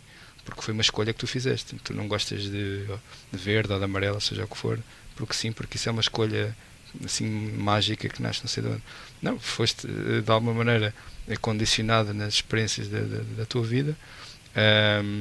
Era claro que se nós não é aquilo que a gente faz aqui, nós na verdade, se nós quisermos ir a um detalhe muito grande em relação a porque é que cada um de nós faz uma certa escolha, claro que estávamos aqui meses a falar sobre isso, porque tem a ver, claro, com os teus condicionamentos, mas tem a ver tem a ver com o dia, com o que tu estás a sentir naquele momento, tem a ver, lá está, com os estímulos que estão à tua volta, tem a ver se comeste uma refeição boa ou comeste uma refeição má, se alguém te disse uma coisa agradável ou desagradável há 5 minutos atrás, se estás saudável ou não, o que é que aconteceu o mês passado.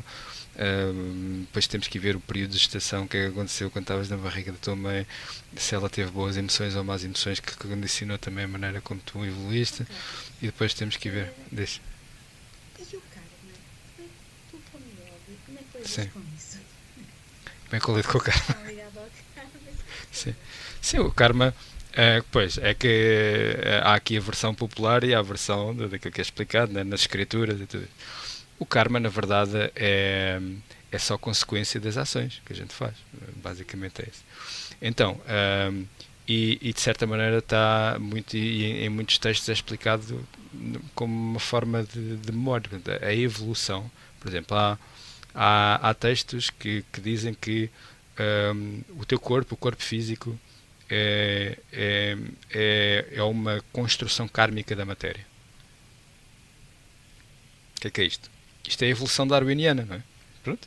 Ou seja, há certos acontecimentos que vão acontecendo, que uns que funcionam, que atribuem propriedades que que permitem um organismo sobreviver e outros não.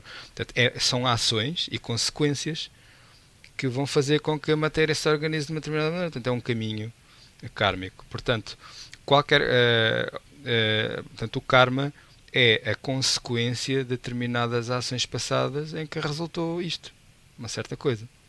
Portanto, se falares do karma no sentido de a influência que o passado tem em mim, não é? Identidade. O- Estava o- a falar relativamente a karma, pronto, identidade. sim, Como influencia. sim, e é isso que eu vou dizer. Sim, muito bem, a gente entende, podes entender o karma, então eu sou, nós agora neste momento somos a linha da frente de, das consequências causadas pelo Big Bang, não é? Para ter assim uma visão cosmológica da coisa, claro que não é esta a minha visão, mas pronto, para termos uma imagem. Portanto, aconteceu um Big Bang e agora é isto. É isto que está aqui. Portanto, é consequência de certas ações. Não é? Portanto, tu podes olhar para ti desta maneira. Eu sou aquilo que resulta de uma determinada história. Ok. Em primeiro lugar, há aqui vários erros nesta conclusão. Uma delas é identificar-se com a parte material, não é? E é isso que a gente descobre e é nós identificarmos, nós sentimos que somos a consciência, somos o espectador de todos estes fenómenos transitórios físicos que estão a acontecer. E depois é aquilo que eu falei há pouco, se ligares com isso, que a experiência que tu estás a ter agora é, ou seja, outro erro é o tal erro do determinismo, não é? E do materialismo, ou seja, tudo o que aconteceu agora é como se fosse aquela visão um bocadinho da física clássica, que é assim como se fosse um jogo de bolas de bilhar e aconteceu isto e ponto final, e não há nenhuma outra coisa que poderia ter acontecido diferente, e o que vai acontecer daqui em diante é apenas a consequência do que aconteceu para trás. Portanto, não há, olha, senta-te e fica a ver, não há nada que tu possas fazer em relação a isso. Esse é também um outro erro, não é? Por causa disso que nós estamos a falar. Por isso é que os textos antigos dizem que na verdade, o passado só tem influência sobre ti, e esta é que é a parte importante, que acho que responde à tua pergunta, e isto é muito claro em alguns textos. Esta coisa do passado, da história, de todas as ações e consequências, deste efeito de causa e efeito, esta cadeia de causa e efeito que tem vindo a acontecer até agora, na verdade, tudo isso só tem efeito sobre ti se tu te identificares com isso. Se tu achares que essa é a tua história. Porque se tu de facto te identificares com isso, então é isso que te vai controlar. É isso que vai controlar as tuas experiências, as tuas ações e as tuas escolhas. Percebes? Estás fundida com isso. Identificas. Achas que és isso. A partir do momento em que há um despertar e há um distanciamento, então essa história já perde efeito sobre ti. É como se houvesse um desengate. Até é utilizado mesmo este termo do desengate, sabe, como se imaginasses um eixo do motor que está a rodar, não é? E se houver um engate, esta rotação está a causar a rotação aqui, não é? Porque estão as duas coisas engatadas. É como se tu fosses isto e isto fosse o karma, não é? Entre aspas, o passado. E estás, mas assim que te separares, isto pode rodar, mas tu não és influenciada pelo que está a acontecer aqui. Estás num plano diferente, imperturbável. E a libertação acontece sempre com isso, portanto, neste plano espiritual, a desidentificação é uma coisa central. Portanto, o teu passado vai deixar de ter qualquer influência em ti quando tu simplesmente sentires que não é a tua história, não estás identificada e estás focada na construção de algo diferente no futuro, não é? Não tens que fazer o futuro, como nós estamos a falar da mente com base do que aconteceu no passado, não tem que ser uma projeção contínua do passado, mas pode ser uma coisa nova. Claro que quando nós criamos, claro que pode ser baseada em memórias, nós estamos a fazer isso todo o tempo. A gente vai buscar referências. Só estou a falar é de não ser uma coisa automática, imposta em ti, percebes? Claro que nós, para criar uma coisa nova, recorremos à memória, às referências que a gente tem, à informação, né, que nós temos, aos dados que nós temos. Mas depois és livre para pintar o quadro que tu quiseres. E respondi à pergunta, era este. Sim. É de facto a desidentificação. Não há, o que é que a gente faz à identidade? Desidentifica-te. É isso. Se criares uma outra identidade, sim, há essas modificações, mas e é bom nós termos essa experiência. Mas pronto, aquilo que eu estou a dizer e estou a repetir é que no final o objetivo final dos caminhos espirituais é a dissolução completa da identidade. Essa é a libertação absoluta. Não há identidade de espécie alguma. Podemos criar uma identidade melhor, temos uma vida melhor, uma identidade diferente e com coisas diferentes, com apegos diferentes e vícios diferentes e dependências diferentes, que podem não ser tão dramáticas, mas ainda assim é uma certa forma de aprisionamento. Ou podemos viver sem nenhum tipo de identidade. Mas isso, ao princípio, a dissolução completa da identidade é um bocadinho assustador. Por isso é que nós vamos andando devagar. Deixa-nos um bocadinho perdidos, não é? Por isso é que é preciso ter muito cuidado com os ensinamentos espirituais e religiosos até com crianças. As crianças não deviam ter religião nenhuma, não deviam ter nenhum tipo de educação religiosa. É um erro muito grande, porque é uma questão de doutrina. Isto é só por causa de doutrina e de controle das mentes. Não é de facto porque isso traga alguma coisa positiva. é logo para doutrinar, é logo para ganhar adeptos, não é? Logo desde crianças, para ficarem logo condicionados desde pequenos. Porquê é que as crianças não devem ter educação religiosa ao princípio? Primeiro porque os dogmas são muito maus. Criar dogmas é impedir o questionamento. A coisa mais importante de uma criança é questionar, é querer aprender, é duvidar, não é? Inquirir. Isso é para desenvolver o intelecto, isso é parte fundamental. E os dogmas vão logo matar essa parte. Aceita, cala-te, é assim, está escrito, não perguntes, não faças perguntas, é assim que é. E depois há estas questões mesmo que sejam questões que sejam importantes, como esta dissolução de identidade, a criança tem que desenvolver uma identidade, em primeiro lugar. Tem que desenvolver um ego, faz parte do nosso processo. Para se sentir segura e protegida, deve ter noção de limites, percebes? A dissolução da identidade é uma liberdade absoluta. E a liberdade absoluta só deve vir para quando nós já temos alguma maturidade, algum desenvolvimento, enquanto pessoas adultas. Aí nós sabemos viver com liberdade. A gente sabe o que é que há de fazer com liberdade. Não são todas as pessoas. A maioria das pessoas fica muito assustada com a liberdade. A maioria das pessoas não quer ser livre, na verdade. Prefere que lhe diga, diz-me o que é que eu tenho que fazer, diz-me como é que a vida funciona, dá-me instruções para eu... Pronto, assim é que eu fico tranquilo. Esta coisa da liberdade é muito confusa e não sei o que é de fazer. Portanto, esta liberdade, até mesmo espiritual, não é para toda a gente. Não penses. As pessoas podem sonhar, podem criar ilusões e fantasias sobre uma coisa, não é? Sobre o reino dos céus, ou o que quer que seja, mas na verdade, depois na prática, porque nós estamos a falar das zonas de conforto, dos medos, na verdade as pessoas depois recolhem para aquilo que é confortável, para a proteção, para o que é conhecido, para o que é repetitivo, para onde já há instruções, onde já há um protocolo de coisas repetidas para fazer. Mas para as crianças tem mesmo que ser assim, para a mente delas crescer de maneira equilibrada e saudável, deve haver limites, devem sentir-se seguras num território que esteja protegido com regras simples. Pronto, é isso, de facto, ao princípio tem que ser assim. Tem que se identificar com a família, eles precisam, ao princípio, de noções de certo e de errado, para saber, senão ficam muito baralhados, é muito complicado. Por isso, esta discussão filosófica que é boa para os adultos, de questionar o que é certo, o que é errado, é para depois. Ao princípio, precisam realmente dessas orientações.